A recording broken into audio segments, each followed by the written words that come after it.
मंत्र पाठ।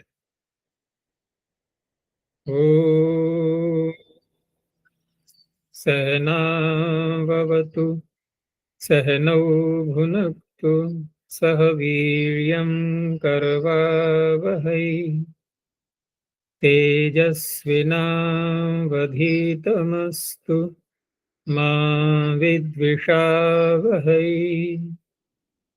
ओम शांति शांति शांति।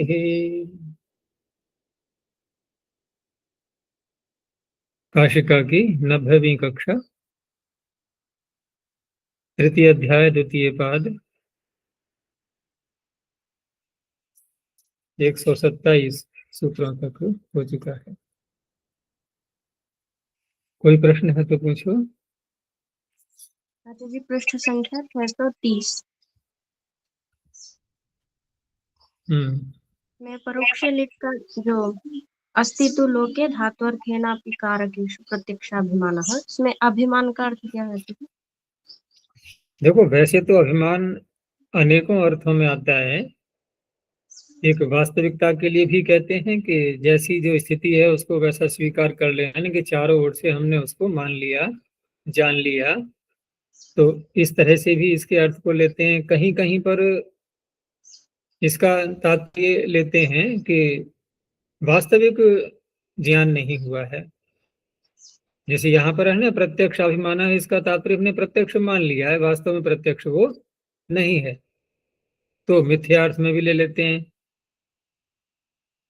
तो हमें यहाँ किस रूप में समझना है कि वास्तव में तो मिथ्या ही है एक प्रकार से वो, क्योंकि हम जब धात्वर्थ को कह रहे हैं परोक्ष, और धात्वर्थ एक क्षण के अतिरिक्त सारी ही परोक्ष हैं, वो चाहे आगे आने वाली हो चाहे पीछे वाली हो, सब जो आगे आने वाली है वो भी तो परोक्ष ही है।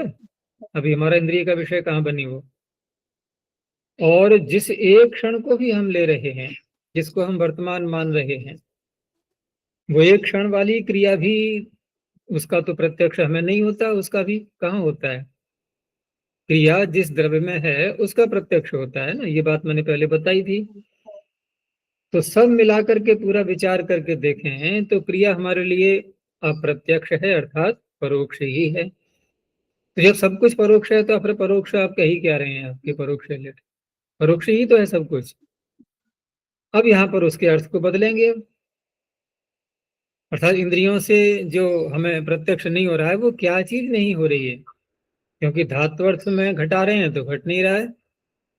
तो अब धात्वर्थ में धात्वर्थ पूरा करने के लिए जिन साधनों की आवश्यकता होती है उनको कारक शब्द से भी कहते हैं और साधन से भी कहते हैं। दोनों प्रकार के शब्द प्रयोग में आते हैं। यहाँ कारक शब्द बोल दिया है, कहीं कहीं साधन बोल देंगे। तो अब यहाँ पर कारक को हम देखेंगे कि वो प्रत्यक्ष है या नहीं है, परोक्ष है या प्रत्यक्ष है। ठीक है ना। तो अब दोबारा पंक्ति देखो कि अस्तित्व लोके, यानी कि लोक में धात्वर्थेन अपि कारकेषु प्रत्यक्षाभिमान, धात्वर्थ के साथ है कारकों में भी प्रत्यक्ष का अभिमान होता है। अब धात्वर्थ स्पष्ट हो नहीं पा रहा है क्योंकि एक ही क्षण की है देखा जाए तो, लेकिन कारकों में हम जब प्रत्यक्ष का अभिमान कर लेंगे और वो कारक हमें प्रत्यक्ष नहीं हो रहे, अब उसको कहेंगे हम परोक्ष धात्वर्थ। तो धात्वर्थ कहाँ घटाया हमने? कारकों में।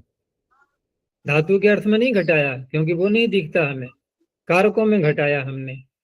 स यत्र नास्ति, तो वह कारक जब नहीं है, वह कारक हमारे लिए जब प्रत्यक्ष नहीं है, स यत्र नास्ति का तात्पर्य होगा स से यहाँ लेंगे हम प्रत्यक्ष का अभिमान।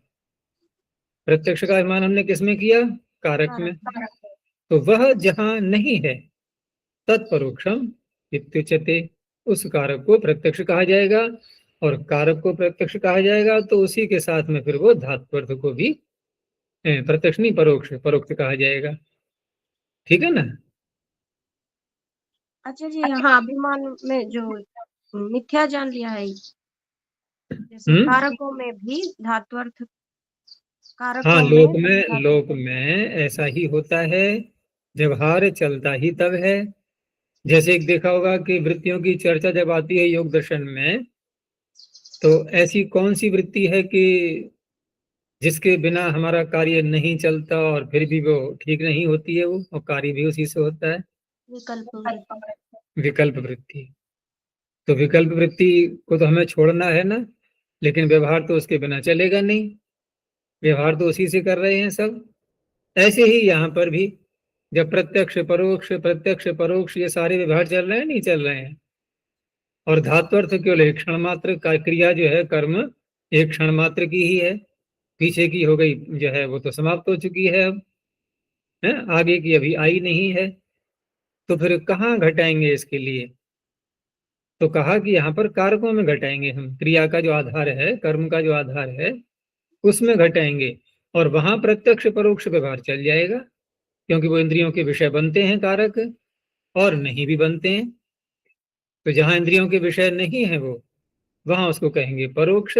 और परोक्ष का अर्थ, अक्ष का तात्पर्य सभी इंद्रियां ले ली गई थी, इसलिए सभी इंद्रियों के विषय से संबद्ध ये बात कही जा रही है। तो ये स्पष्ट नहीं हुआ कि अभिमान का अर्थ यहाँ पर मिथ्या ज्ञान हुआ या देखो, मिथ्या ज्ञान होने पर भी व्यवहार तो इसी से चल रहा है, वास्तविकता तो नहीं है ना, ये तो हम जान ही रहे हैं, वास्तविकता तो फिर भी नहीं है ना, बात तो क्रिया की चल रही है यहाँ पर। यहाँ हमने जब ये प्रकरण प्रारंभ किया था, तो काल शब्द को लेकर के चले थे, भूते शब्द सूत्र के, जहां से हमने भूते बोला था ना, वहां से। तो काल को हम कहाँ घटाएंगे? काल को कहाँ घटाएंगे? क्रिया के काल का व्यवहार जब भी कहा जाता है, जैसे हमने कहा 1 घंटा बीत गया, तो 1 घंटा बीत गया, इससे हम क्या कहना चाह रहे हैं? जितनी भी क्रियाएं हुई हैं 1 घंटे के अंदर, उनको आधार बना करके 1 घंटा बीत गया कहा जा रहा है। उसमें सबसे प्रमुख क्रिया जो हम व्यवहार करते हैं काल का, वो पृथ्वी के भ्रमण से कर रहे हैं, कि पृथ्वी 1 घंटा घूम चुकी है सूर्य के चारों ओर, ठीक है ना, उसने यात्रा अपनी इतनी की है। तो काल का व्यवहार क्रिया के अतिरिक्त और कहीं दिखाई देता है हमें? हम किसी वस्तु में घटाते भी हैं कि यह फल 5 दिन पुराना है, यह फल 5 दिन पुराना है, तो 5 दिन ये कालवाचक शब्द बोला, कहाँ घटा रहे हैं हम? फल में। लेकिन फल में भी कैसे घटा रहे हैं?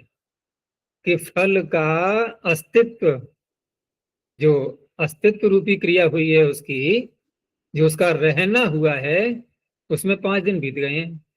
तो क्रिया से ही तो काल का बोध होता है ना, तो क्रिया से काल का बोध होता है, और उसी के लिए हमने यहाँ पर परोक्ष शब्द बोला, तो वो भी हम क्रिया में ही घटाएंगे। तो क्रिया में ये समस्या आ रही है कि क्रिया तो एक क्षण मात्र की होती है, जो कि जिसका अस्तित्व होता है, बाकी तो फिर वो भूतकाल की, इनकी परोक्ष की ही बन गई है सारी, वो हमारी इंद्रिय का विषय तो है नहीं है। ये ठीक है हमारे सामने हुई थी, लेकिन अब तो नहीं इंद्रिय का विषय। फिर जिस क्रिया को हम कह भी रहे हैं परोक्ष, वो पूरा एक समुदाय लेकर के बनती है, उसका एक क्षण, फिर दूसरा क्षण, तीसरा क्षण, यानी प्रारंभ से लेके अंत तक, जब तक वो पूरी न हो जाए, जैसे पचन क्रिया में घटाया था, तब जाकर के हम कहेंगे कि पचन क्रिया हुई है। लेकिन जब हम प्रारंभ से लेकर के अंत तक अनेक क्षणों के समुदाय को लेकर के व्यवहार कर रहे हैं, और होता है यहाँ पर केवल एक क्षण का ही अस्तित्व क्रिया का, तो यहाँ भी संगति नहीं लग पा रही है। लेकिन हम जब द्रव्य में घटाएंगे, कारकों में घटाएंगे, साधन में घटाएंगे, तब ये समस्या हल हो जाती है, भले ही वो सही नहीं है, कहने का तात्पर्य है। हाँ, जैसे विकल्प वृत्ति में होता है, ऐसे यहाँ पर भी है।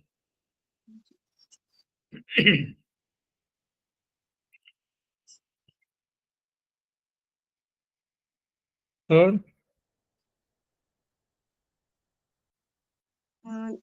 तद्यथा सुप्तोहम किल विललाप, तो उसके पदमंजरी में किल इत्यज्ञानम सूचयति, तो इसका अर्थ क्या चाहिए किल शब्द से? किल माने ऐसी एक वाक्य में आ जाता है कि कोई निश्चयात्मक बात जब कही जाती है, कोई थोड़ा जोड़ दे करके, तो वहां पर किल शब्द का प्रयोग हो जाता है, और भी अर्थों में आता है किल। लेकिन यहाँ इस वाक्य में जब बोलेंगे कि सुप्तो हम किल विललाप, कि मतलब दूसरों को बता रहा है व्यक्ति वो, जो कि जिसने विलाप किया था स्वप्नावस्था में, तो वो दूसरों को कह रहा है कि वास्तव में आज तो मैं जो सोता सोता ही रोने लगा था। ये बात जो है वो दूसरों को बता रहा है। तो वास्तव में निश्चय ही इन अर्थों में किल शब्द आ जाता है। अव्यय है ये, निपात है।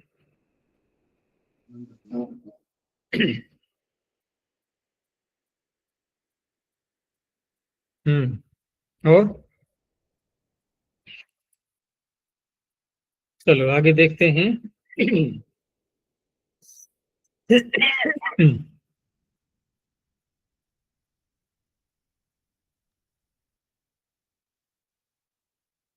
तो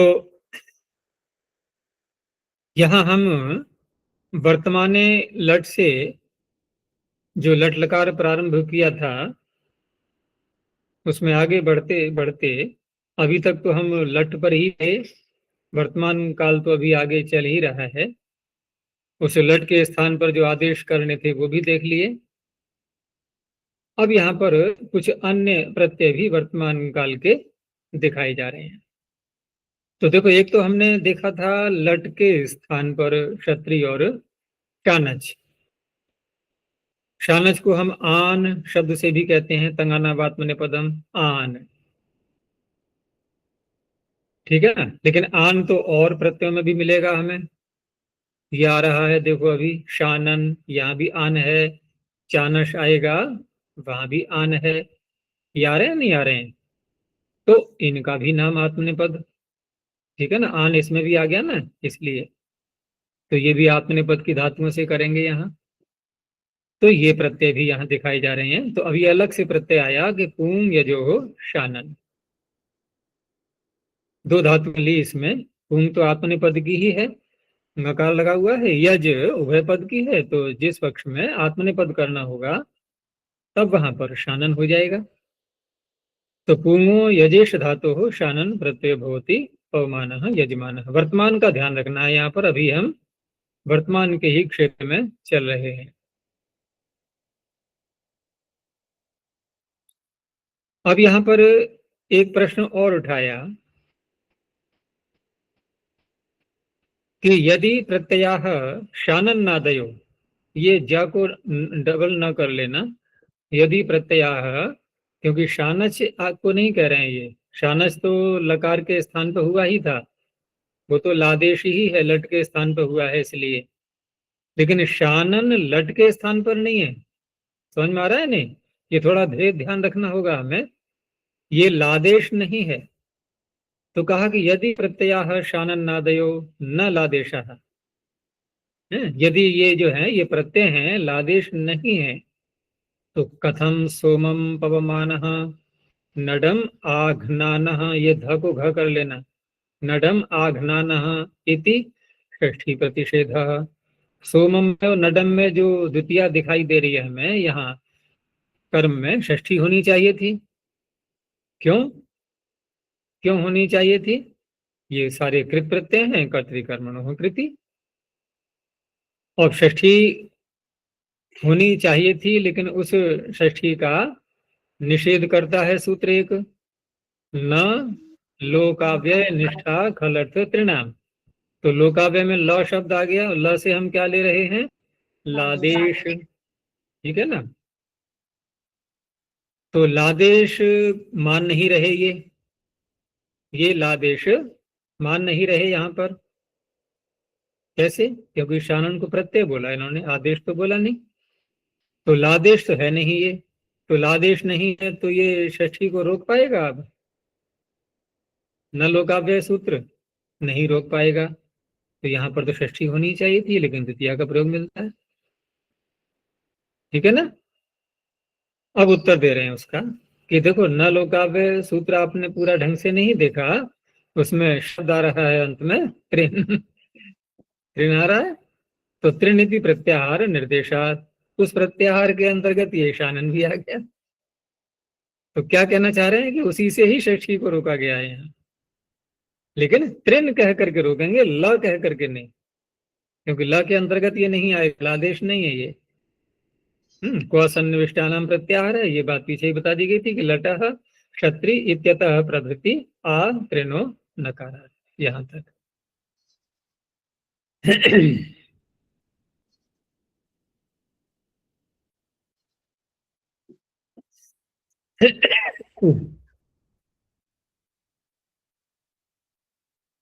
क्योंकि इनका विषय यहाँ पर यह था कि हम सीधे यदि पीछे से लटकी अनुवृत्ति जैसे ला रहे थे वैसे ही यदि लाते रहें और इनको आदेश मान लें, ठीक है ना, और साथ में कहते हैं वाह, यानी कि विकल्प, क्योंकि अगर आदेश नित्य करेंगे तो लट का प्रयोग कैसे होगा, तो वाह कह करके लट लकार भी हो जाएगा और ये आदेश भी हो जाएंगे, ठीक है ना।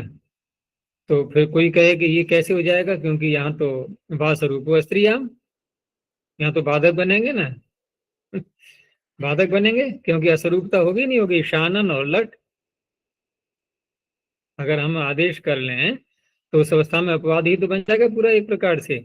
लेकिन यहाँ क्या नियम रखा गया है कि यहाँ जो लादेश का प्रकरण चल रहा है उसमें वास्वरूप विधि नहीं होती, ये बताया था ना मैंने पीछे, लादेश में वास्वरूप विधि नहीं चलती है, तो उस अवस्था में वो भी हो जाएगा ये भी हो जाएगा, दोनों चीजें हो जाएंगी, ठीक है ना।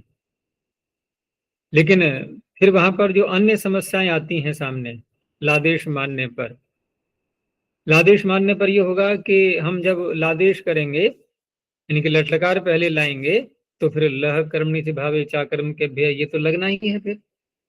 तो उस अवस्था में हम किस में लाएंगे, कर्ता में, कर्म में, भाव में, ठीक है ना। तो साधन भी चाहिए हमें फिर कारक, और वैसे क्या होता है कि ये सारे प्रत्यय कैसे होते हैं, कर्तरीकृत कर्ता में होते हैं, ठीक है ना। तो वहां पर कर्ता में तो करना ही है हमें, लेकिन लह कर्मणि से कौन सी बात बढ़ गई इसमें, अब कर्म और भाव और नहीं बढ़ गया, कर्म और भाव और बढ़ गया, तो वहां भी प्रसंग आएगा लादेश मानने पर। दूसरा यह है कि हम जब लादेश करते हैं तो वहां स्वर के प्रकरण में एक बहुत प्रसिद्ध सूत्र है, तास्यनुदात्तेन ङिद अदुपदेशात्, तास्यनुदात्तेन ङिद अदुपदेशात्, अदुपदेश बनेंगे ना ये शब आदि करके, तो उस अवस्था में ल सार्वधातुकम अनुदात्तम अहनिमंगो, ल सार्वधातु को लादेश मानेंगे और सार्वधातुक भी रहेंगे ये, तो वहां पर अनुदात्त की प्राप्ति होती है, ये भी दोष आता है, ठीक है ना। और लादेश मानने पर जैसे मैंने पहले कहा था कि तंगाना वात्मनेपदम सूत्र में आन शब्द के द्वारा इनका भी ग्रहण हो जाएगा, लेकिन तंगाना वात्मनेपदम वहां पर लस्य के अधिकार में ही तो है सूत्र वो, यानी कि लकार के स्थान पर जो तंग और आन है, और लादेश हम न माने इनको यदि, क्योंकि प्रारंभ में जो मैंने कहा था वो तो लादेश मानते हुए कहा था, लेकिन उसमें कुछ समस्याएं भी सामने आती हैं, तो वहां पर फिर आत्मनेपद संज्ञा भी प्राप्त होगी, ठीक है ना। है लस्य के अधिकार में नहीं, अच्छा हाँ वो तो अलग है संज्ञा करने वाला, लेकिन वहां पर तंग के सानिध्य से, तंग किसके स्थान में होता है, तंग किसके स्थान में होता है, लकार के स्थान पर, तो वहां भी उसको भी उसी रूप में लिया जाएगा, तो आत्मनेपद संज्ञा भी प्राप्त होगी। और आत्मनेपद संज्ञा चलो यहाँ तो घट जाएगा, क्योंकि पुंग और यज आत्मनेपद की भी आती है, ये पुंग तो है ही आत्मनेपद की, लेकिन आगे चल करके जब चानस करेंगे तो कैसे करेंगे, चानस में भी तो आन आ रहा है, तो जैसे ये लादेश माना जाएगा तो चानस भी लादेश माना जाएगा, तो चानस जब लादेश माना जाएगा और चान में आन आ रहा है और आन होता है आत्मनेपद का, तो परस्मी पद की धातुओं से तो फिर चानस हो ही नहीं पाएगा, हो जाएगा। और जबकि वहां देखो उदाहरण आएंगे इस प्रकार के जहाँ के परस्मी पद की धातुओं से, जैसे इसमें तो खैर इतना स्पष्ट नहीं है, लेकिन हम किसी अन्य धातु से भी ले सकते हैं, चानस प्रत्यय हमें ताच्छिल्य अर्थ में यदि करना है तो परस्मी पद की धातु से भी वहां चानस हो जाता है लादेश न मानने के कारण से। तो इस तरह से लादेश तो स्वीकार नहीं कर सकते, ये निश्चय इन्होंने यहाँ पर निकाला है। रही बात की षष्ठी के प्रतिषेध की, वो तृण प्रत्याहार ग्रहण करके वो समाधान हो जाता है। ठीक है ना, सारी बातें स्पष्ट हो चुकी हैं। अच्छा जी, यहाँ पे वास्तुरूप विधि का स्पष्ट नहीं हुआ है। वास्तुरूप विधि में ये होता है ना कि असरूप प्रत्यय होंगे तो विकल्प से बाधक बनेंगे, तो ये वो विधि यहाँ पे नहीं होती है, अर्थात नित्य बाधक बनेंगे। नहीं, जैसे यदि हम यहाँ पर शानन आदि पीछे से लट की अनुवृत्ति ला करके और उसी के स्थान पर यदि आदेश मान लेते हैं, तो आदेश हम नित्य माने या विकल्प से माने, ये आता है ना। जी हम आदेश नित्य माने या विकल्प से माने। अगर नित्य मानेंगे तो लट तो फिर नहीं हो पाएगा, ठीक है ना।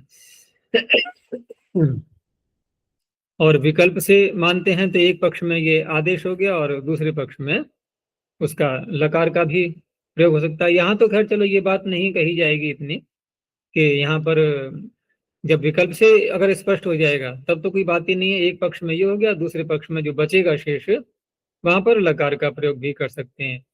लेकिन अन्य ऐसे अनेकों स्थल आएंगे जहां पर के प्रत्यय के रूप में ही रखा जा रहा है। यहाँ जैसे यहाँ हमने इसको प्रत्यय मान लिया, ठीक है, आदेश नहीं मानते वहां, यहाँ हमने प्रत्यय मान लिया है। तो प्रत्यय मान लिया है तो क्या आपत्ति हो सकती है? आप प्रत्यय मान रहे हो तो फिर आप वाह भी कहो, विकल्प से होता है प्रत्यय, ठीक है ना। क्योंकि अगर हमने प्रत्यय मान लिया यहाँ पर वर्तमान काल में कर रहे हैं ना, और वर्तमान काल में लट भी होता है, तो पू धातु से हमने वर्तमान काल में किया शानन प्रत्यय, और वर्तमान काल में लट भी होता है। तो भी आपको वाह कहना पड़ेगा, नहीं तो फिर ये बाधक बन जाएगा। वासरूप क्रिया बनेगा बाधक नहीं। शानन और लट और वर्तमान काल में दोनों का विधान, ठीक है ना, दोनों का विधान चल रहा है। और पुंग धातु से हमने शानन कर लिया, वर्तमान लट तो सामान्य सूत्र हो गया, और पुंग धातु से वर्तमान काल में कर लिया शानन। और वासरूप स्त्रियाम यदि यहाँ लगाने लगे तो क्या होना चाहिए? अब लट प्राप्त होगा, फिर होगा। हो जाएगा, ठीक है ना। लेकिन वासरूप विधि लादेश में होती नहीं, होती है क्या?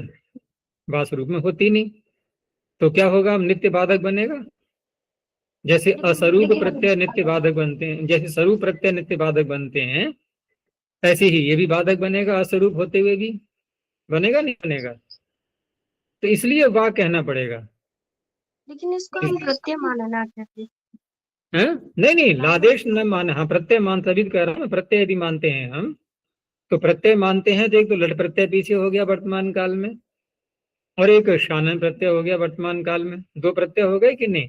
जी तो अगर हम ये कहते हैं कि वासरूप विधि से शानन जो है ये भी हो जाएगा, ठीक है ना, असरूप होने के कारण से, और वो भी हो जाएगा, तो ये नियम कब लागू होगा?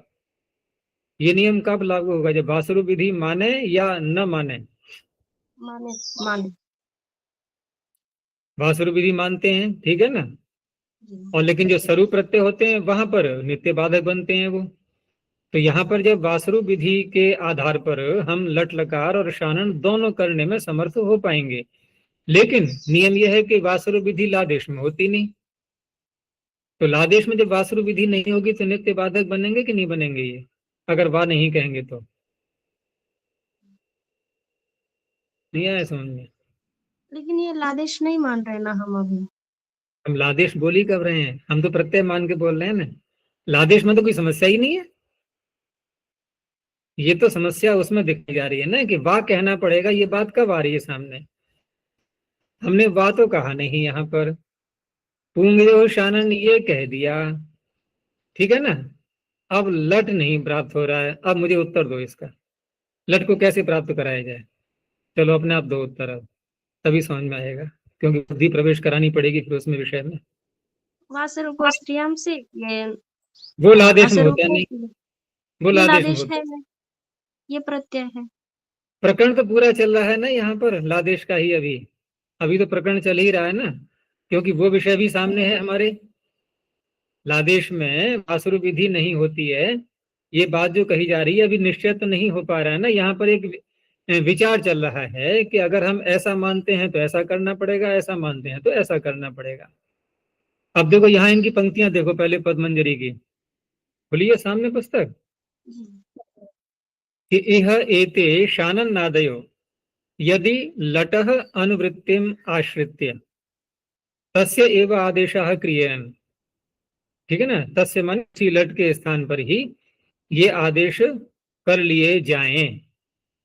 ठीक है ना, यहां तक आ गई बात कि शानन आदयो यदि, यदि यदि शब्द बोला है, देखो ध्यान रखना, यदि ऐसा कर लिया जाए तो क्या होगा कि वा इति वक्तव्य, तो वाह कहना पड़ेगा।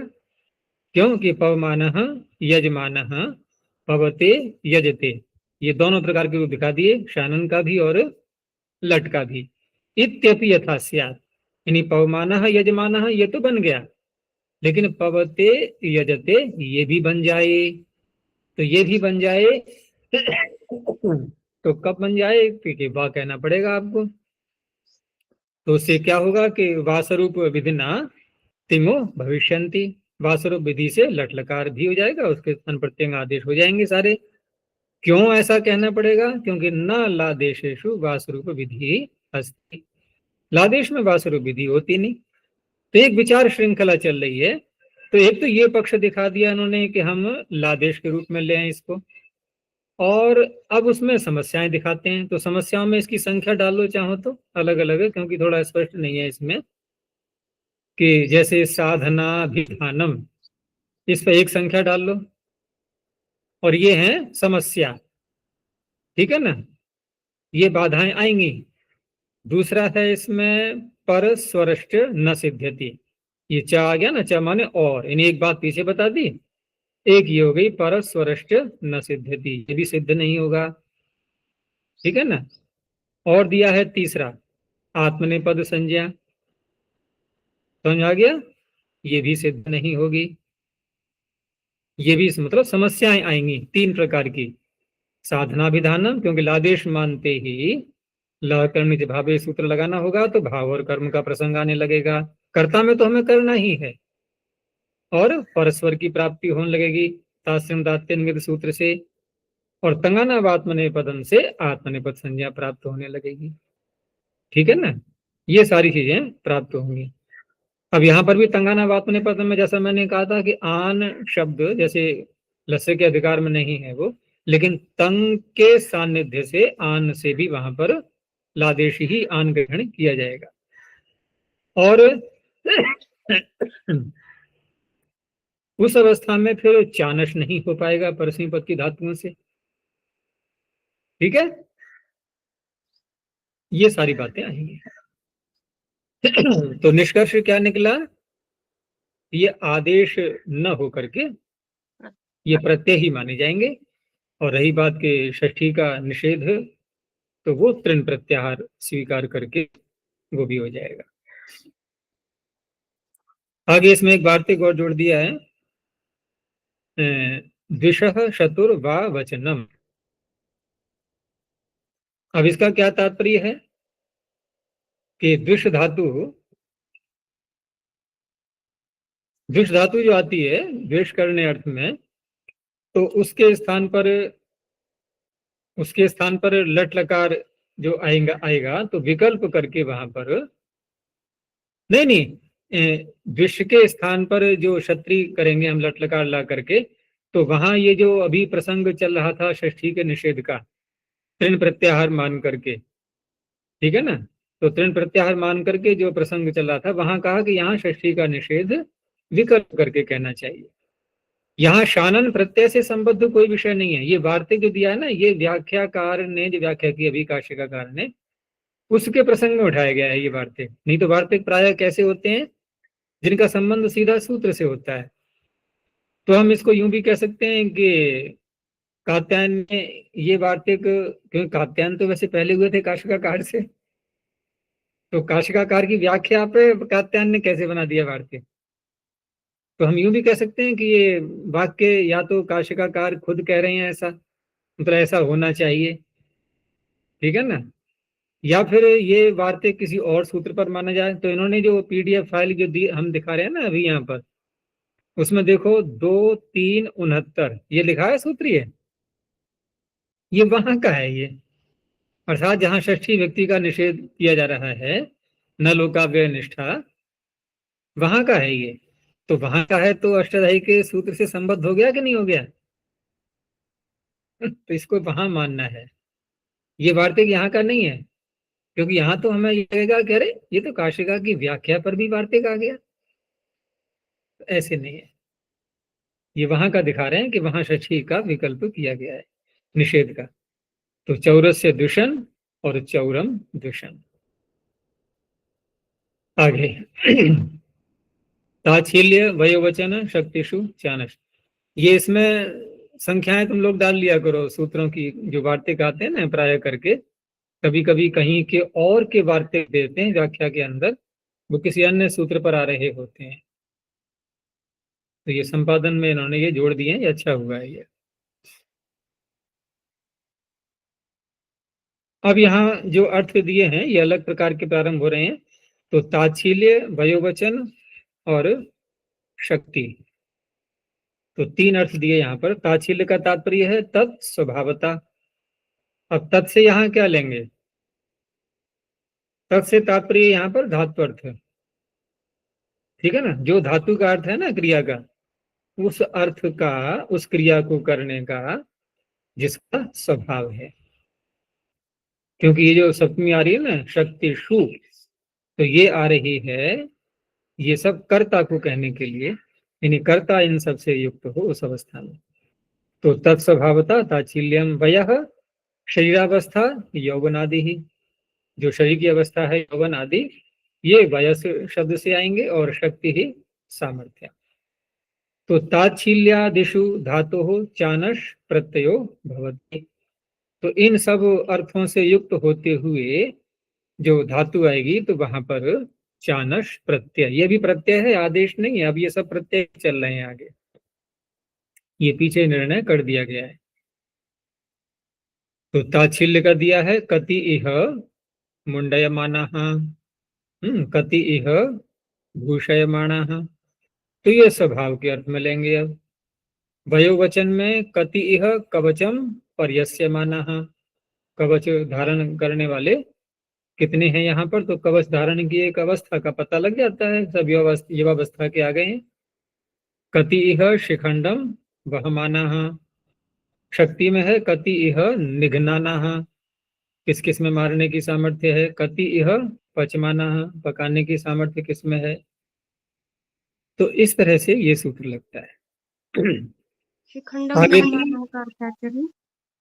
है शिखंडम वहमाना, शिखंडम वह माना में, शिखंड शब्द जो है ना, ये जो शिखा जिसको हम बोलते हैं, उसी को शिखंड शब्द से भी कहीं कहीं बोला जाता है, शिखंड। तो शिखंडम वह माना है, एक शिखा धारण, एक ब्रह्मचर्य काल जो होता है विद्या का अध्ययन काल, और प्रारंभ में जब यज्ञोपवीत करते हैं तो वहां जब मुंडन संस्कार किया जाता है उससे पहले, तो वहां शिखा को उतना हिस्सा छोड़ा जाता है, पूरा मुंडन नहीं होता है, शिखा को छोड़ करके। तो अवस्था का पता लग रहा है, हाँ विद्याध्ययन काल प्राप्त हो गया है, बस यही तात्पर्य है।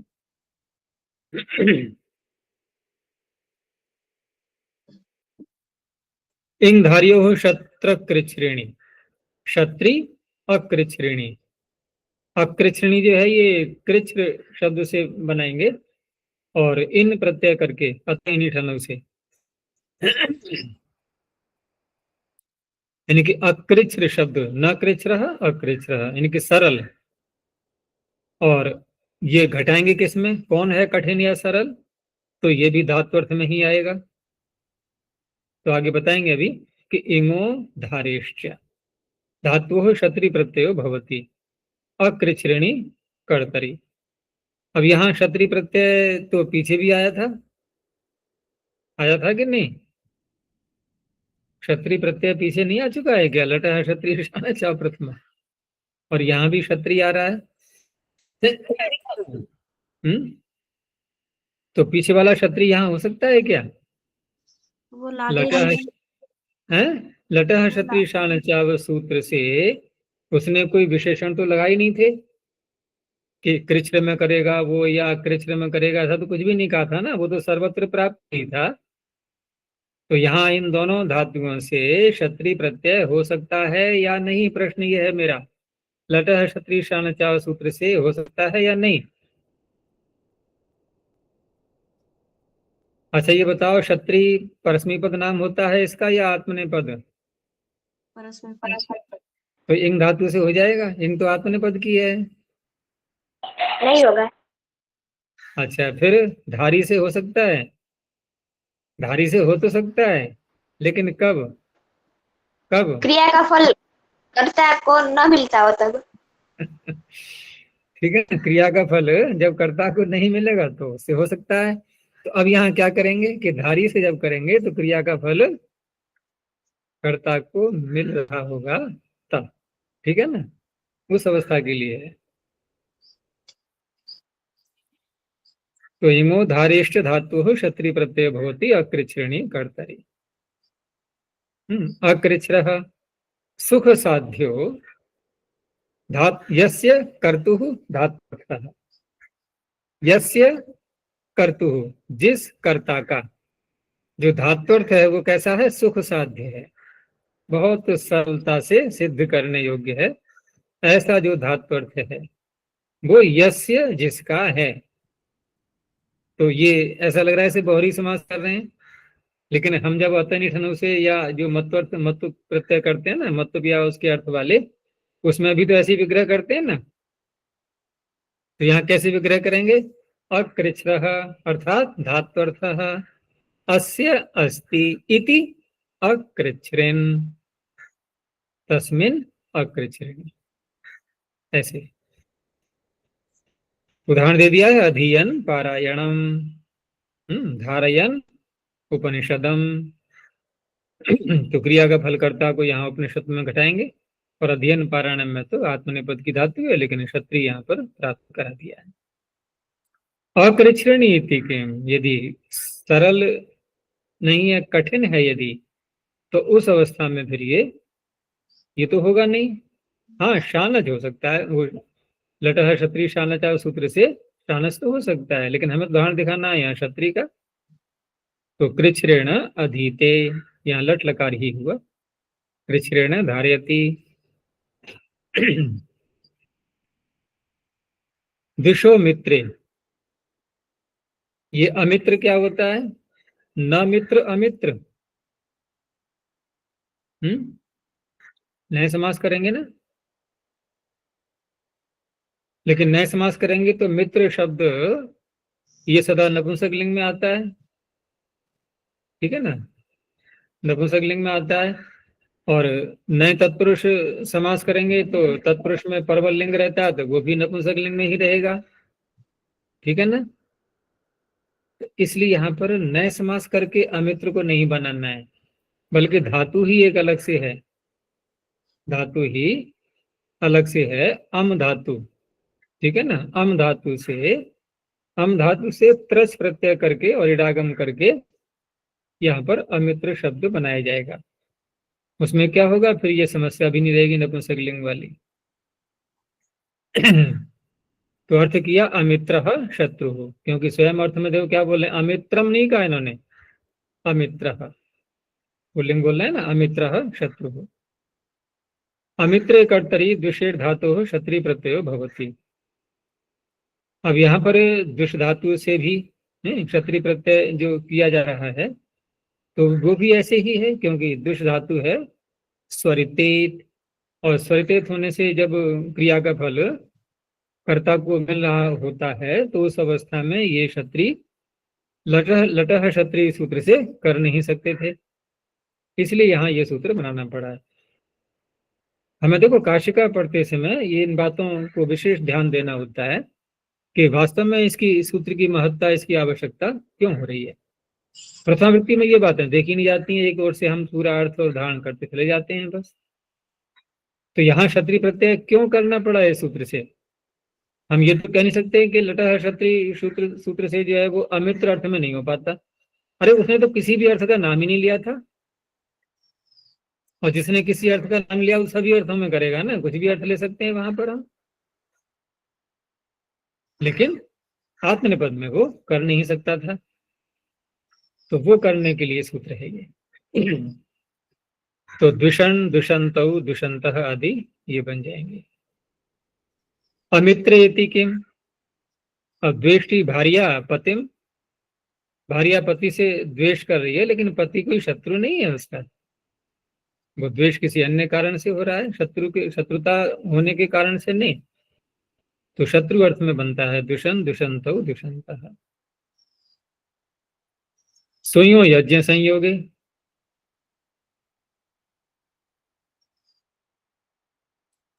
अब यहाँ पर स्वयं धातु ली है इन्होंने, और यज्ञ का संयोग होने पर, अर्थात हम जिस धातु से प्रत्यय करेंगे ये तो वहां पर यज्ञ का संयोग होने पर, तो यज्ञ का संयोग जो यजमान होते हैं, ऋत्विज होते हैं, उन सबका संबंध होता ही है। तो वो तो एक सामान्य सी बात थी। आप संयोग शब्द बोलने की यहाँ पर आवश्यकता क्या है, सीधे ये कह सकते हैं स्वयो यज्ञ, यज्ञ में सु धातु से क्षत्रिय प्रत्यय हो जाता है, ठीक है ना। लेकिन वहां फिर भी संयोग शब्द बोला गया है, तो उसका तात्पर्य है कि जो वास्तव में जो प्रधान कर्ता के रूप में भाग ले रहे हैं उसमें, जैसे कहीं देखा होगा यज्ञ होता है तो वेदी के चारों ओर कुछ लोग बैठे होते हैं जो आहुतियां दे रहे होते हैं, और कुछ और आसपास में पीछे सब यज्ञशाला में बैठ जाते हैं, वो भी मंत्रों का उच्चारण कर रहे होते हैं, आहुति नहीं दे रहे होते हैं, फिर भी आहुति के समय में जो उसका वाचक शब्द है इदं न मम, इदं अग्ने, इदं न मम, या स्वाहा, ये सब बोलते हैं नहीं साथ में वो भी। तो यहाँ भी हम दो भाग कर सकते हैं ना, कि ये प्रधान याजक हैं, ये सामान्य हैं, और लोग पीछे के। लेकिन यज्ञ का संबंध तो सबसे हो ही चुका ना, तो यहाँ पर भी ऐसा ही था कि यज्ञ के साथ तो सभी जुड़े हुए हैं, लेकिन जिनका संयोग है वहां पर मुख्य रूप से जो प्रधान करता है उनके लिए संयोग शब्द बोला गया है। तो यज्ञ संयोगो यज्ञ संयोग, यज्ञ संयुक्त अभिषवे, अभिषव जो क्रिया होती है सुधातु का अर्थ ले रहा है ना, अभिषवे वर्तमानात् सुनोते धातु क्षत्रिय प्रत्ययो भवति। तो सर्वे सुनवंतः सुधातु से कर लिया उन्होंने। अब यहाँ पर कहा कि सर्वे यजमानाः सत्रिण उच्यन्ते, जो सत्र जो यज्ञ हो रहा है उसमें भाग लेने वाले वो सभी यजमान होते हैं, सभी का संयोग रहता ही है। और फिर भी जो संयोग ग्रहण किया गया है तो संयोग ग्रहणम प्रधान कर्तृ प्रतिपत्त्यर्थम, प्रधान कर्ताओं के लिए यहाँ पर जितने और याजक हैं सब जो हुए हैं सम्मिलित, सबके लिए सुनवंतः यानी कि सु धातु से क्षत्रिय प्रत्यांत शब्द प्रयोग में नहीं आएगा, याजकेषु मा भूत। यज्ञ संयोग इति किम, तो अभिषव तो यहाँ भी हो रहा है, सुनोति सुराम, सुरा का अभिषव कर रहा है वो, यज्ञ का संयोग है नहीं यहाँ पर, यहाँ क्षत्रिय प्रत्यय नहीं होगा। यहाँ भी वैसे ही घटाएंगे कि सुय धातु इंगित है, इंगित होने से उभय पद की है, उभय पद की होने से जो क्रिया का फल कर्ता को मिल रहा होगा तो आत्मनिपद होता है। उस अवस्था में लटह क्षत्रिय सूत्र से क्षत्रिय प्राप्त नहीं था। तो तीन सूत्र हमने देख लिया, अभी सब इसी प्रकार के हैं ये क्षत्रिय प्रत्यय करने वाले। गुरुजी, लटः शत्रुशाना चाव प्रथमा समानाधिकरण है, ये सूत्र लट के स्थान पे आदेश कर रहा था, ये तो स्वतंत्र प्रत्यय है। वर्तमान काल में चल रहा है, स्वतंत्र है तो क्या हो गया, राष्ट्र प्रश्न ये है ना, स्वतंत्र भी क्यों करना पड़ रहा है हमें। यही तो बात आई थी कि लादेश नहीं हो पाएगा तो उनका समाधान अन्य प्रकार से कर लेंगे। भाई सूत्र बनाना ये सबसे बड़ा काम होता है, अर्थात सबसे बड़ा काम का तात्पर्य है कि बहुत बड़ी आपत्ति आ चुकी है, अब तो सूत्र बनाना ही पड़ेगा। जैसे गौरव लाघव देखते हैं ना, एक एक वर्ण का लाघव देखा जाता है, गौरव देखा जाता है, यहाँ तो पूरा सूत्र ही बनाना पड़ रहा है, ठीक है ना। इसका तात्पर्य बहुत बड़ी समस्या आ गई थी जो कभी दूर हो ही नहीं सकती थी, इसलिए सूत्र की रचना हुई। अब रही बात कि ये प्रत्यय हैं स्वतंत्र, वो लादेश थे और लादेश में कुछ आपत्तियां दिखाई थी, स्वर आदि का विधान होना, ये सब चीजें, तो वहां उनका समाधान तो अन्य प्रकार से भी संभव हो सकता है। सूत्र को बनाना ये कार्य तो बहुत ही समस्या होने पर होता है। ये सब बातों का उत्तर देने के लिए कहा गया है यहाँ पर ये कि हम उससे करके और अन्य समस्याओं को अन्य प्रकार से दूर कर सकते थे, सूत्र की आवश्यकता नहीं थी। लेकिन अब जब क्योंकि दिखाई दे रहा है हमें कि ये धातुएं कैसी हैं ये, और देख ही रहे हैं हम, देखो इंग धातु तो स्पष्ट ही आत्मनेपद की थी, बाकी धारी में, द्विष में या सु धातु में यहाँ दोनों बातें थी, उभय पद की थी ना ये। तो यहाँ पर हम ऐसे बोलेंगे क्रिया का फल कर्ता को मिलने पर क्षत्रिय प्राप्त नहीं था। लेकिन इंग धातु तो आत्मनेपद की ही है, वहां तो अन्य कोई विकल्प था भी नहीं, वहां तो क्षत्रिय आवश्यक हो ही गया था करना।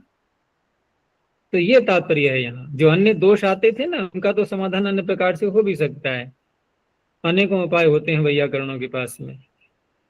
लेकिन सूत्र जो है ये तो फिर अनिवार्य, जब बना स्थिति ऐसी आ गई कि जिसका निराकरण हो ही नहीं सकता था, तब सूत्र बनाया जाता है। अब ये एक सूत्र और आ गया, रह गया अभी क्षत्रिय प्रत्यय का। तो अर्हः प्रशंसायाम, प्रशंसा किसे कहेंगे? प्रशंसा स्तुति ही। अर्हते धातु प्रशंसायाम क्षत्रिय प्रत्यय भवति। स्तुति शब्द का प्रयोग हम कहाँ करते हैं? वैसे स्तुति शब्द तो अगर हम धात्वर्थ के रूप में देखें तो क्या अर्थ होता है स्तुति का? अगर स्तु धातु का अर्थ देखते हैं तो वहां भी वही दिया हुआ है अर्थ। क्या दिया है? ष्टुयं। बस अब करते रहो अर्थ, रहे वहीं के वहीं। जैसे किसी ने जंप मारी, और जंप मार के दो तरह की जंप होती है ना। दो तरह की होती है, एक तो स्थान छोड़ के दूसरा स्थान प्राप्त करना, और एक कूद के वहीं फिर आ गए उसी जगह पे जो निशान पैरों के है ना। जैसे व्यायाम करते हैं, देखा है नहीं? आगे नहीं बढ़ेंगे, ऊपर को उठे और फिर वहीं गिरे। तो हम अर्थ करने चले धातु का, वो धातु ने अर्थ में कहा जाके गिरा दिया? अपने ही ऊपर। लेकिन जो ऋषियों ने, ठीक है ना, विद्वानों ने अर्थ किए हैं, तो स्तु धातु का महर्षि ने भी अनेकों बार बोला है कि जो जैसा है उसका वैसा वर्णन करना, यानी कि यथार्थ वर्णन। ठीक है ना। अब किसी के अवगुण बताने उसमें है तो वो स्तुति ही है उसकी, देखा जाए तो। है सुगुण है, लेकिन हम लोग व्यवहार में क्या लेते हैं कि प्रशंसा, तो वही इन्होंने कह दिया प्रशंसा स्तुति ही। तो ये लौकिक अर्थ है एक प्रकार से, ठीक है ना, जैसा स्वीकार किया है लोगों ने सामान्य रूप में। तो अर्हते धातु प्रशंसायाम क्षत्रिय प्रत्यय भवति। अर्हन इह भवान विद्याम, आप विद्या के योग्य हैं, अर्थात एक प्रशंसा होगी एक प्रकार से। अर्हन इह भवान पूजा। प्रशंसायाम इति किम, तो अर्हति चौरो वधम। ठीक है ना। अब देखो पाणिनि ने सूत्र में, जैसे इन्होंने व्याख्याकार ने कहा कि प्रशंसा स्तुति ही, ठीक है ना, तो इसमें पाणिनि का अपमान हो रहा है नहीं? थोड़ा सा लग रहा है। देखो अनमोल को लग रहा है, शायद समझ में आ गई। तो क्या हो रहा है पाणिनि का अपमान? कि पाणिनि को नहीं सूझाइए, उनको कहना चाहिए अर्हः स्तुतौ। छोटा शब्द होता है कि नहीं होता? प्रशंसा, प्रशंसायाम ये छोटा है या स्तुतौ ये छोटा है? तो पाणिनि भी तो स्तुतौ कह सकते थे। तो वो जो मैंने कह रहा था ना कि स्तुति का तात्पर्य होता है जो जैसा है वैसा वर्णन होना। अब यदि चौर वध के योग्य है, ठीक है ना, चौर वध के योग्य है, तो ये स्तुति तो है उसकी ये, लेकिन प्रशंसा नहीं है। अब भेद पता लग गया नहीं? उसने कोई प्रशंसनीय कार्य नहीं किया है कि जिसके लिए वध का दंड उसको दिया जा रहा है। तो प्रशंसायामिति किम अर्हति चौरो वधौ। तो इस तरह से हम देख सकते हैं कि प्रशंसा का अर्थ जो स्तुति किया गया, ये पूरा पूरा अर्थ नहीं है वैसा, ये व्यवहार की दृष्टि से है बस। अब यहां से नया प्रकरण प्रारंभ हो रहा है ये, और कहां तक ये प्रकरण जाएगा वो भी सूत्र में ही कह दिया। तो आक्वेश तत्शील तत्धर्म तत्साधु कार्येषु, आज जो है यहाँ पर अभिविधि में आएगा। तो इस तरह से क्विप जहां तक जाएगा, और ये क्वी कहाँ से लिया गया है, कौन सा सूत्र माना जाएगा? भ्राज भास, आगे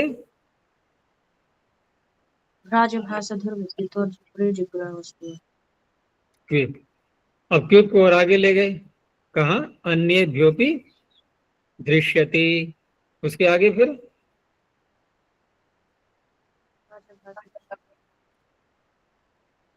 बस यहीं तक है ना। ये क्विप केवल इसी एक सूत्र में और आगे गया है, तो हम ये कह सकते हैं कि इस सूत्र का अधिकार अन्येभ्योपि दृश्यते तक जाएगा।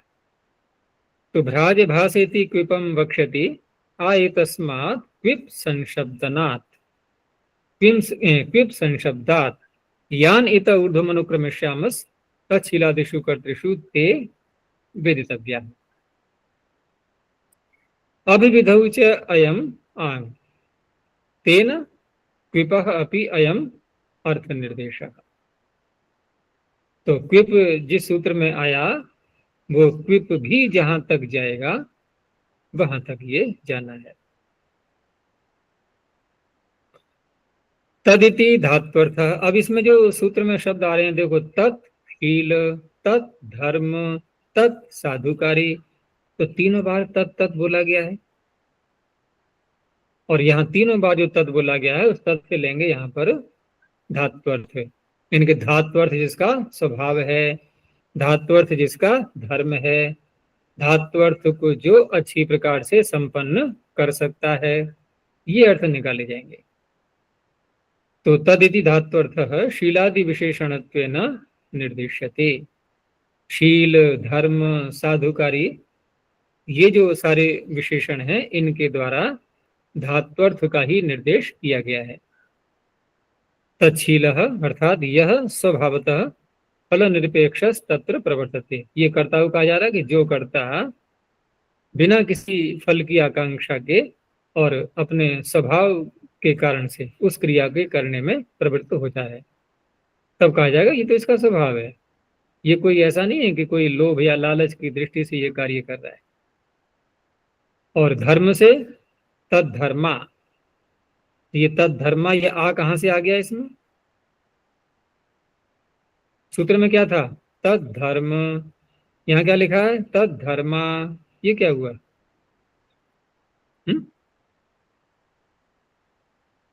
क्या हुआ ये? तो देखो तद्धर्म में भी शब्द क्या है? हैं? तद्धर्मन्। हाँ, वहां तद्धर्मन ऐसे मान करके तब यहाँ कहा जाएगा तद्धर्मा, तो मनन प्रत्यान धातु लेकर के।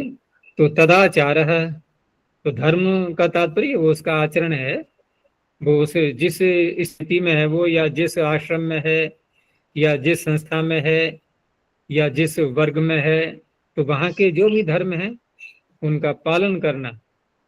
ठीक है ना, ये कोई स्वभाव वाली बात नहीं है। यहाँ यह स्वधर्मे मम अयम, जो अपने धर्म में रहता हुआ यह मेरा है, यानी कोई क्रिया कोई कार्य यह मेरा है ऐसा मान करके इति प्रवर्तते, बिना शीलेन, बिना स्वभाव के, तत्व कहा जाएगा तद्धर्म। तत्साधुकारी यो धात्वर्थम साधु करोति। तो इतनी सारी बातें बता दी, उदाहरण एक भी नहीं। ठीक है ना, तो कहा प्रतीक्षा करो, अभी उत्तरत्र एव उदाहरिष्यामः, आगे ही आएंगे उदाहरण। अब ये पहला सूत्र आया। तो ये जो प्रकरण है ना, ये तच्छीलादि प्रकरण, तच्छीलादि प्रकरण कह करके जो बार बार बोला जाता है वो यही प्रकरण है, और मुख्य प्रकरण भी है ये। इसमें तच्छीलादि कह करके ये तद्धर्म तत्साधुकारी, ये दो अर्थ और जोड़े जाते हैं। तो सर्वधातुभ्य तृण सूत्र आ गया। सर्वधातुभ्य तृण प्रत्यय भवति, बहुत प्रसिद्ध सूत्र है ये, तच्छीलादिषु कर्तृषु। तकारः स्वरार्थः, तृण प्रत्यय में तकार नकार होना चाहिए। अशुद्धियां बहुत हैं इस पुस्तक में, नकार कर लो इसको।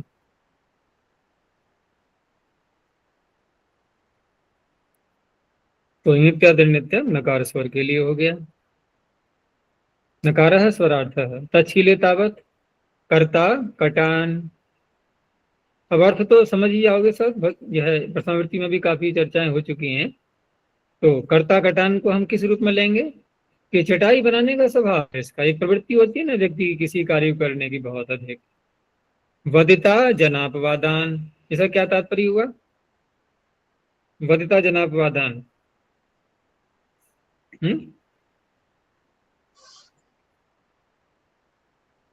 ऐसी बात बोलने वाला जो प्राय करके जिसका स्वभाव क्या है कि बस दूसरों के एक तरह से निंदा ही करते रहना, ठीक है ना, इसकी बुराई, उस होता है ना कुछ लोगों का स्वभाव, हमेशा एक दूसरे की बुराई करने में लगे रहते हैं। तो वदिता जनापवादान। और तद्धर्मणि, जैसे मुंडयितारः श्राविष्ठायना भवन्ति वधू मूढ़ाम, वधू मूढ़ाम। ये उदाहरण बड़े विचित्र हैं यहाँ पर, जो प्रथमावृत्ति में नहीं थे इस प्रकार के। तो देखो श्राविष्ठायन जो शब्द है ना, ये गोत्र विशेष हो गया। श्राविष्ठ शब्द से बना करके, श्रविष्ठ शब्द से बना करके श्राविष्ठायन। तो श्राविष्ठायन गोत्र वालों का धर्म क्या है कि जब वो वधू के प्रति मोहित हो जाते हैं, अर्थात विवाह करने की जब लालसा होती है उनके अंदर, विवाह करने के योग्य बन जाते हैं, तो उनको मुंडन कराना होता है। ये उनका धर्म है, ये कोई स्वभाव नहीं है, वो रहा होगा पहले कहीं ऐसा। तो ये एक सामयिक उदाहरण है ना, ये कालांतर में आवश्यक नहीं है कि अब भी कहीं ऐसा हमें देखने को मिल जाए, क्योंकि अब कहाँ ये गोत्र ढूंढा जाएगा। लेकिन कभी ऐसा रहा होगा कि श्राविष्ठायन गोत्र के लोग जो हैं ये विवाह करते समय मुंडन कराते होंगे। वर्तमान में तो क्या होता है, वर्तमान में तो और बाल रख के और सज धज के जाएंगे विवाह में, यहाँ मुंडन करके विवाह होता था। अन्नम अपहर्तार आहवर का भवंती श्राद्धे सिद्धे। अब ये आहवर एक अलग गोत्र हो गया, नहीं नहीं, ये देश का नाम हो जाएगा। यानी आहवर देश में रहने वाले जो आहवरक हैं, उनका क्या धर्म था कि देखो जब भी श्राद्ध सिद्ध होता है, यानी बन जाता है, श्राद्ध का भोजन जब बन जाता है, श्राद्धे सिद्धे, सती सप्तमी है, तो उस अवस्था में जो अन्न बनता है उसको ले जाने का धर्म उन्हीं का होता है, वही ले जाते हैं बस, ठीक है ना। अन्नम अपहर्ता रहा। एक और दिया, उन्ने तारस तौल वलायना भवंती पुत्रे जाते। तौल वलायन गोत्र के लोगों का क्या धर्म था कि जब कहीं पर कोई पुत्र उत्पन्न होता है, वर्तमान में भी देखा होगा ना कि वो जो तीसरे वर्ग के लोग होते हैं ना, कहीं संतान वगैरह उत्पन्न होती है तो वहां पहुंच जाते हैं ताली बजाते हुए, है ना, और वो कहते हैं हमारा हक दे दो हमें, तो बड़े अधिकार से मांगते हैं। और कहीं नहीं मिलता है ना तो जबरदस्ती भी लेते हैं वो लोग, झगड़ा भी कर बैठते हैं, ऐसी भी देखा गया है। तो इस तरह से वो अपना लेते हैं। तो ऐसे इनके लिए कहा गया है कि तौलायन गोत्र के लोग हैं, ये पुत्र के उत्पन्न होने पर कुछ न कुछ वस्तुओं को ले जाने वाले होते हैं। अंत में साधु का उदाहरण दिया है, कर्ता कटम गंता खेटम। अब इसका क्या अर्थ होगा कि कट बनाने में बहुत ही कुशल है कोई व्यक्ति, या शिकार करने में जाने के लिए गंता खेटम। खेट शिकार होता है ना, या मैं कुछ और बोल रहा हूं? खेट देख लेना कोश में, शिकार ही होना चाहिए, शिकार को जाने वाले। आगे कहा कि ये वार्तिक के रूप में है कि तृण विधौ ऋत्विक्षु च अनुपसर्गस्य।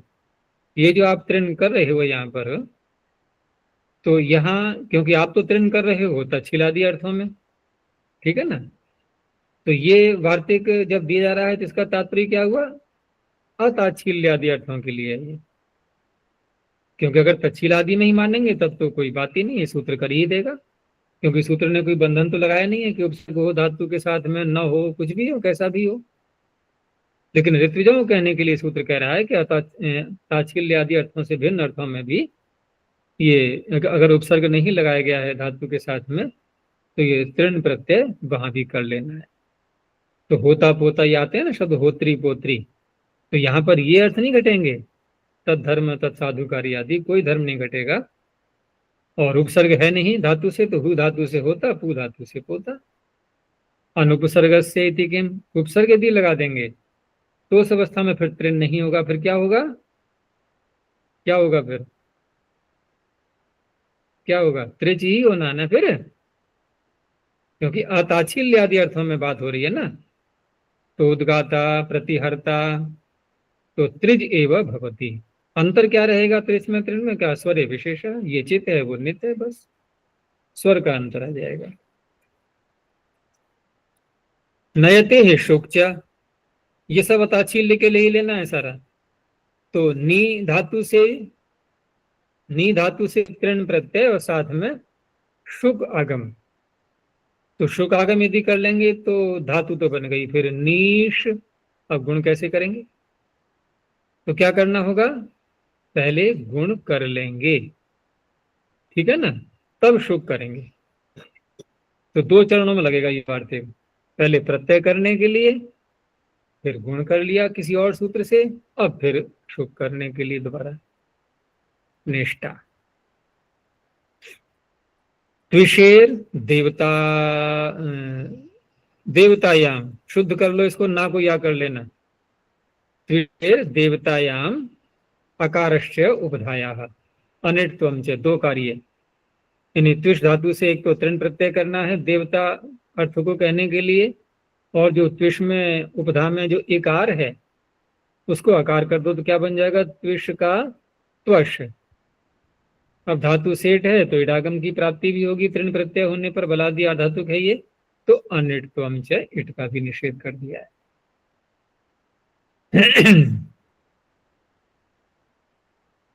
आगे क्षदेश्च नियुक्ते, क्षद धातु से नियुक्त अर्थ में, ठीक है ना। ये नियुक्त का तात्पर्य जैसे कहीं किसी की ड्यूटी लगा देते हैं ना कि भाई तुम्हें ये कार्य करना है, कहीं किसी को द्वारपाल बना दिया या अन्य किसी कार्य में नियुक्त कर दिया, तो नियुक्त होने पर क्षत धातु से तृण प्रत्यय क्षत्ता, तो क्वचिद अधिकृतः उच्यते। छंदसी त्रिच्य, वेद में क्षत धातु से त्रिच प्रत्यय भी मिलता है, तो क्षत्रिभ्य संग्रहीतृभ्य, अंतर केवल वही स्वर का रहेगा तृण में और त्रिच में। आगे अलंकृय निराकरें प्रजनोत पचोत पतोन मधुरुच्य पत्रप भृतु वृद्धु सहचर विष्णुच। अब ये जो प्रत्यय बदलेंगे अब धीरे धीरे, अभी तो हमने तृण प्रत्यय ले लिया एक सामान्य रूप में सभी धातुओं से, अब जो सूत्र आएंगे वो धातुओं का नाम लेकर के प्रत्यय करेंगे अपना अपना, ठीक है ना।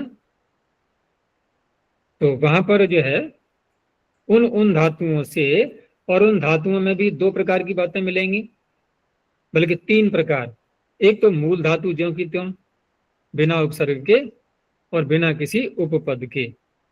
कुछ धातुएं ऐसी आएंगी जिनके साथ में उपसर्ग लगा होगा, कुछ धातुएं ऐसी आएंगी जिनके साथ में उपपद लगा होगा। तो जहां उपपद या उपसर्ग लगा है वहां तो हमें उसी रूप में लेना होगा उसको इदम इत्थम करके, और जहां उपसर्ग या उपपद कुछ भी नहीं है वहां पर कोई भी उपसर्ग और कोई भी उपपद आ सकता है और नहीं भी आ सकता है।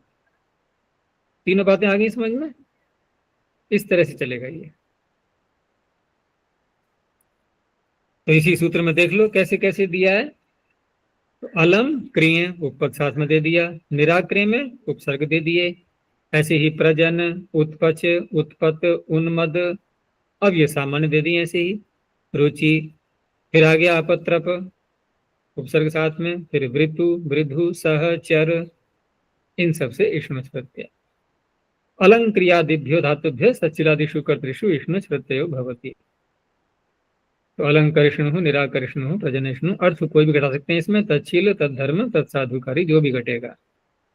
उत्पत्तिष्णु प्रजनिष्णु उत्पचिष्णु उत्पत्तिष्णु उन्मदिष्णु रोचिष्णु अपत्रपिष्णु वर्तिष्णु वर्धिष्णु सहिष्णु चिरिष्णु। आगे अलंक्रियो मंडनार्थाद युचः पूर्व विप्रतिषेधेन इष्णुच वक्तव्यः।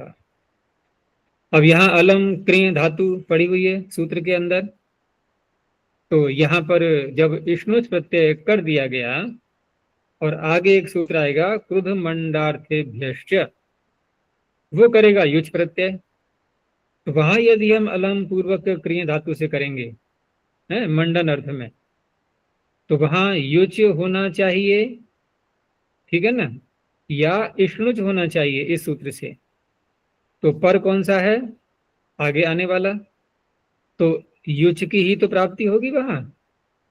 तो ये वार्तिककार क्या कह रहे हैं कि पूर्व विप्रतिषेध से अर्थात युच को रोक करके वहां पर इष्णुच ही होता है। तो इस तरह से मंडन अर्थ में भी अलंकरिष्णु ही बनेगा, युच प्रत्यय नहीं होगा।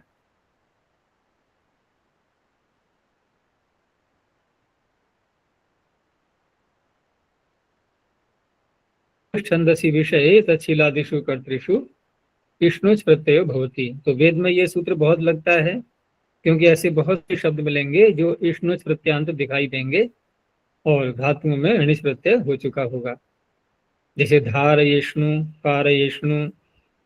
तो ये सब तच्छीलादि अर्थों में वेद में होते हैं। आगे एक धातु और जोड़ दी गई इसमें, फिर प्रश्न यही उठेगा कि इसी सूत्र के साथ में क्यों नहीं जोड़ दिया निष्ठ छंदसी के साथ में। तो वो योग विभाग आगे ले जाने के लिए है। तो अगला सूत्र आया भुवश्च भवतेर धातु छंदसी विषय तच्छीलादिषु इष्णुच प्रत्ययो भवति, भविष्णु बन गया योग विभाग उत्तरार्थ। आगे इसकी अनुवृत्ति ले जानी है। और च जो दिया है सूत्र में, तो अब च से तो कुछ अतिरिक्त अर्थ ही आएगा। अतिरिक्त अर्थ क्या आएगा कि यहाँ पर भू धातु से कहा है इष्णुच प्रत्यय वेद में, और च जब लगा दिया इसका अर्थ है कि और भी कुछ धातुएं ऐसी हो सकती हैं जहां इन सूत्र जिनका वर्णन इन सूत्रों में नहीं है, उनसे भी वेद में इष्णुच प्रत्यय हो जाता है। चकारो अनुक्त समुच्चयार्थ। तो अनुक्त का तात्पर्य यहाँ पर जो धातु नहीं कही गई है वो प्रत्यय नहीं, प्रत्यय तो इष्णुच ही रहेगा। जैसे भ्राज धातु नहीं कही है यहाँ पर, तो भ्राजिष्णु बन जाएगा, भ्राजिष्णुना लोहित चंदनेन। आगे ग्लाजिस्थश्च स्नुः छंदसीति निवृत्तम। अब इसकी अनुवृत्ति नहीं है, वो दो ही सूत्रों में था। और भू धातु जो पीछे छंद में कहा था, यहाँ अनुवृत्ति लेकर के लोक में भी हो गया अब ये। तो ग्ला जी स्था इत्येतेभ्य धातुभ्य चकारात् भुवश्च तच्छीलादिषु स्नुः प्रत्ययो भवति। तो ग्लास्नुः, जिष्णुः, स्थास्नुः, भूष्णुः। अब ये जो सूत्र है यहाँ पर ग्लाजिस्थश्च स्नुः, इन्होंने ककार दिया है, ठीक है ना। तो ये ककार नहीं है, वास्तव में ये गकार ही है, क्योंकि आगे देखो व्याख्या गिच्च अयम प्रत्ययो न कित, स्वयं बता रहे हैं ये। उससे लाभ क्या होगा कि तेन स्थ ईकारो न भवति। जैसे स्थास्नुः बनाया, और अगर हम इसको कित मान लेते हैं तो कित मानने पर तो फिर ईकार होना चाहिए ना। कित मानने पर ईकार होना चाहिए, किससे?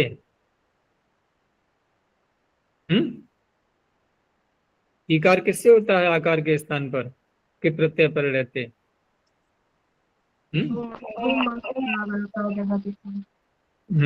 हलादि कित में तो के ईकार नहीं होता गकार मानने से। अब रही बात कि यहाँ पर गुण कैसे रोका जाएगा फिर भू में और जी में।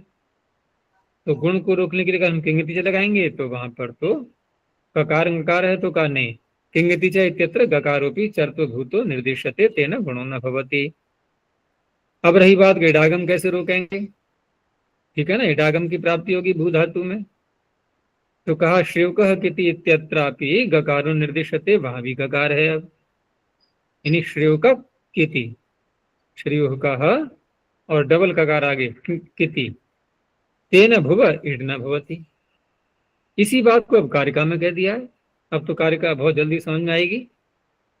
स्नोर वित्वात् न स्थ ईकारः, स्था धातु के स्थान पर ईकार नहीं हुआ, क्यों? स्नु प्रत्यय के गित होने से। हो गया। तो कहा कि प्राप्त क्यों हो रहा था, कि प्राप्त इसलिए हो रहा था ईकार कि किंग तो हो ईत्व शासनात्, ईकार का शासन, ईकार का विधान कित और ङित परिणते कहा गया था, गित परिणते नहीं कहा गया था, इसलिए ये कार्य यहाँ पर नहीं हुआ। सरल है कार्य का। और गुणाभाव त्रिषु स्मार्य, ठीक है ना। अब तीनों में जी गुणाभावस, हाँ, गुणाभावस त्रिषु स्मार्य है, गुण को रोकने वाला जो सूत्र है किंगिति च, वो भी तीन अनुबंधों के परे रहते, ठीक है ना। कित गित, गित कित ङित, वो भी तीन है यहाँ पर, अर्थात तीनों के परे रहते निषेध करता है, वो गुण का अभाव करता है। यहाँ त्रिशु से तात्पर्य यहाँ पर किंगिति च सूत्र है ना, किंगिति, तो वहां तीन वर्ण है, गकार ककार और ङकार। और श्रेयकः अनिटत्वम गकोरितो हो, ठीक है ना। श्रेयकः किति से यहाँ पर इट का भी निषेध किया गया है। क्यों? क्योंकि वहां पर श्रेयकः किति में किति केवल ककार नहीं है, अपितु गको हो इतो हो, गकार भी है और ककार भी है, दोनों को एक संज्ञक माना गया है।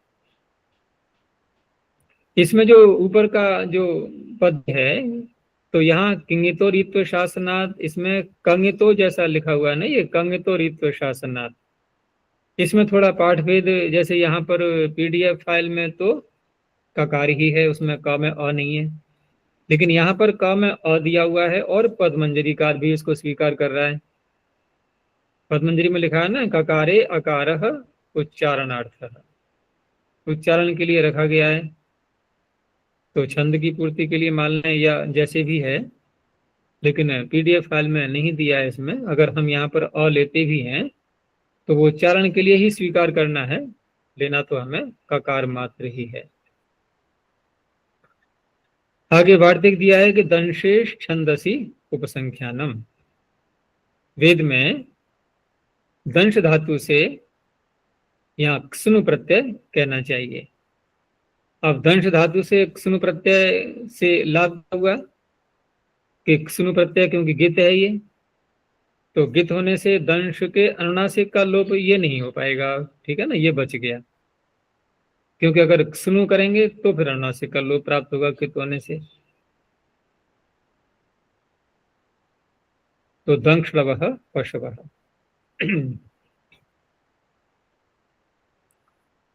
तो ये तो प्रत्यय था यहाँ पर घ्नु, ठीक है ना, ककार सकार घ्नु। और आगे क्या प्रत्यय आ रहा है अब? कुनु, ठीक है ना, सकार हट चुका है अब, उधर ककार अनुबंध है। तो त्रसी गृधि धृषि क्षिपे है कुनु, त्रसादिभ्यो धातुभ्यो सच्चिलादिषु कुनु प्रत्ययो भवति। तो त्रस्नु गृध्नु धृष्णु क्षिप्नु, इसमें गृध धृष क्षिप, इनमें गुण को भी रोका जाएगा। त्रस्नु में गुण की कोई बात नहीं थी। त्रस्नु में इडागम को रोकने के लिए सूत्रों का नेड वशीकृति, ठीक है ना, उस नेट का निषेध हो जाएगा। शमित्यष्टाभ्यो घिनो, अब ये कहां से कहां तक लेनी है, तो संख्या भी साथ में बोल दी गई है, 8 धातुएं लेनी है। इति शब्द आद्यर्थे शमिति, तो शमिति का तात्पर्य हो गया क्षमादि। तो क्षमादिभ्यो धातुभ्यो अष्टाभ्यः तच्छिलादिषु घिनुण प्रत्ययो भवति। अब घिनुण में जो घकार लगाया गया है, तो यहाँ तो किसी भी उदाहरण में ये काम नहीं करेगा। तो ये घकार कहाँ काम आएगा? जब इसकी अनुवृत्ति आगे जाएगी, वहां पर कुछ धातुएं ऐसी आएंगी जिनको कवर करना है। तो शम उपशमे इत्यतः प्रभृति मदि हर्षे इत्येवं अंतः शमादिर दिवाद्यंतर्गण, ये बता दिया इन्होंने। घकारः उत्तरत्र उत्वार्थः, आगे के सूत्र में ये कवर करने के लिए है। उकार उच्चारणार्थ, अगर उकार नहीं लगाएंगे तो सूत्र बोलने में नहीं आ पाएगा। अणकारो विध्यर्थः, तो शमी तमी दमी वृद्धि के लिए अणकार है, तो वृद्धि है तो है ही नहीं कहीं यहाँ पर। ये क्या हुआ? प्रमादि उन्मादि में है वृद्धि, तो किससे रोकेंगे? मिताम ह्रस्वः, अमंत होने से मित संज्ञा हो जाएगी। अच्छा, चलो मान लेते हैं। तो तो इस तरह से ये उदाहरण बन गए, शमी, तमी, दमी, श्रमी, भ्रमी, क्लमी, प्रमादी, उन्मादी। अष्टाभ्य संख्या भी साथ में बोल दी गई थी, अष्टाभ्य इति किम, तो असिता, असुक्षेपण धातु का, इससे नहीं करेंगे, यहाँ पर तृण ही होगा। ठीक है ना, तो ये सारे तृण के ही अपवाद चल रहे हैं एक प्रकार से, क्योंकि तच्छिलादि अर्थ लिए जा रहे हैं। आगे, संप्रचानुधान्य मांग यस परिश्री संसृज परिदेवी संज्वर परिक्षिप परिरट परिवद परिदह परिमुह दुष द्विष द्रुह दुह युज आक्रीड विविच त्यज रज भज अतिचर अपचर आमुष आभ्याहन, ये हैं धातुएं सारी। उपसर्ग के साथ में भी हैं, किसी के नहीं भी हैं। तो जहां नहीं है वहां सारे उपसर्ग और बिना उपसर्ग के भी, और जहां दे दिए हैं वहां एक बंधन लगा दिया, उन्हीं उपसर्गों को लेकर के ही प्रत्यय होगा। घिनुण अनुवर्तते, सब जगह यही प्रत्यय करना है। तो संप्रचादिभ्यो धातुभ्यो घिनुण भवति तच्छीलादिषु। प्रचि संपर्के धातु बता दी, इति रुधादिर गृह्यते न तो अदादि ही। क्यों? लुग विकरणत्वात्। तो कौन सी परिभाषा बोलेंगे?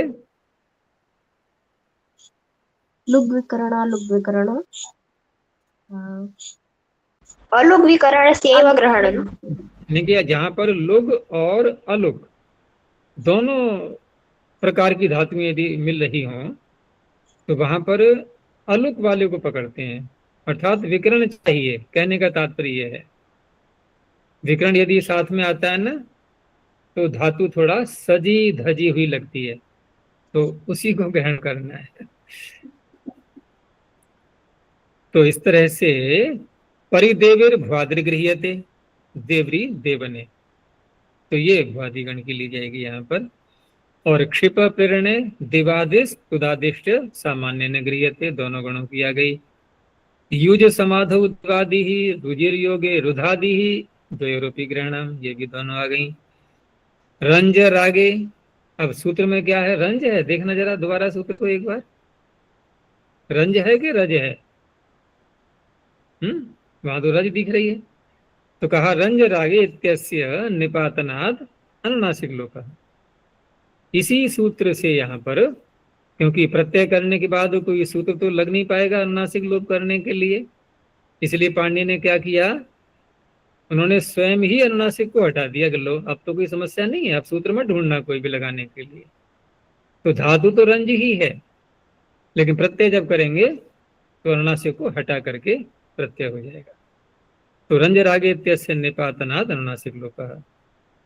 उदाहरण देख लो, संपर्की यहाँ पर कुत्व भी हो गया है, जहाँ संभव है वहां हो जाएगा। अनुरोधी, आयामी, आयासी, परिसारी, संसर्गी, परिदेवी, संज्वारी, परिक्षेपी, परिराटी, परिवादी, परिदाही, परिमोही, दोषी, द्वेषी, द्रोही, दोही, योगी, आक्रीडी, विवेकी, यहाँ भी कुत्व हो गया है।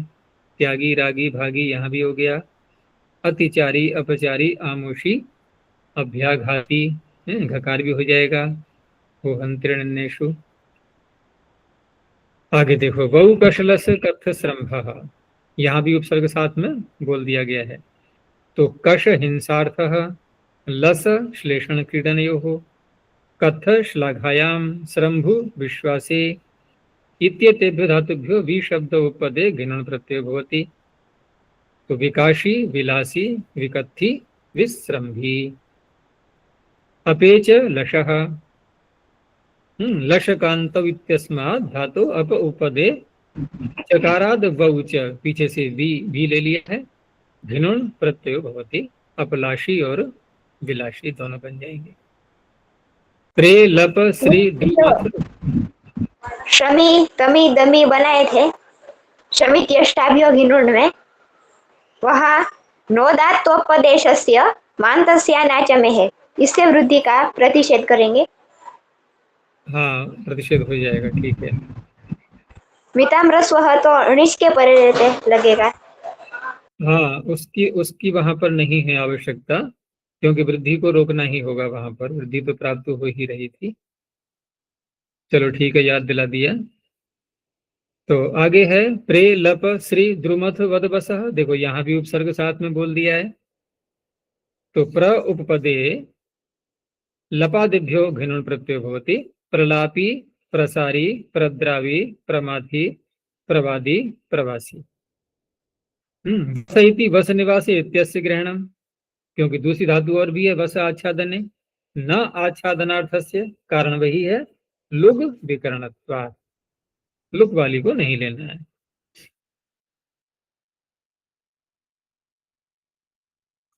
चलो यहीं तक रखते हैं अब, ठीक है ना, फिर देखेंगे आगे।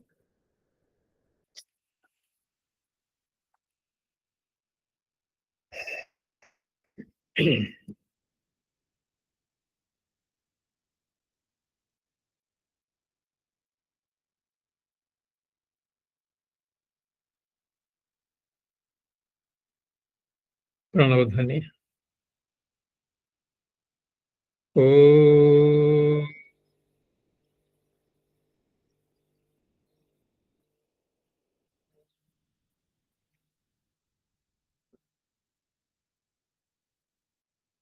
ओ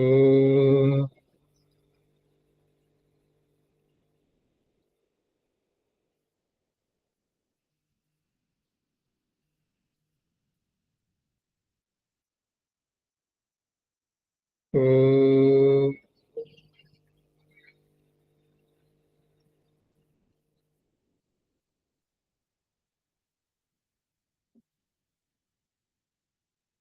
शांति शांति शांति।